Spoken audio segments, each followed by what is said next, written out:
থাকবে যে আগরতলা পৌর নাগরিকরা আমাদের সহযোগিতা করেন। পরবর্তী পরিস্থিতি বন্যা হয়ে গেছে, জল নেমে গেছে, আমাদের নিকাশি ব্যবস্থা এত উন্নত, এত আধুনিক ব্যবস্থা এখন মেশিন দিয়ে করা, যেটা আগে কোনো সময় ছিল না। কাজে এখন যেটা হয়েছে, যেটা আপনি এতটা জল ছিল, এটা হচ্ছে প্লাবন, ফ্লাড। এটার সঙ্গে আমি সাধারণ অন্য সময় বৃষ্টি জমা জলের নিকাশি ব্যবস্থার সঙ্গে মিলালে হবে না। এটা আমাদের অনেক উন্নতর ব্যবস্থা, এখন আধুনিকভাবে হচ্ছে।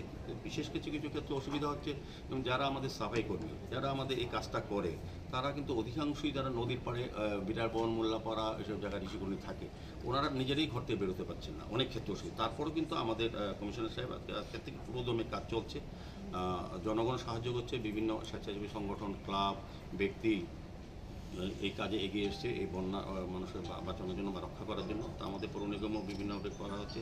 আমাদের বটতলা মহাশ্মশানে সৎকার কাজ কিছুদিন যে বন্ধ হয়ে গেছে, কারণ প্রচুর পরিমাণে হাওড়া নদীর জল ঢুকে গেছে। আমাদের যে ইলেকট্রিক চুল্লি এবং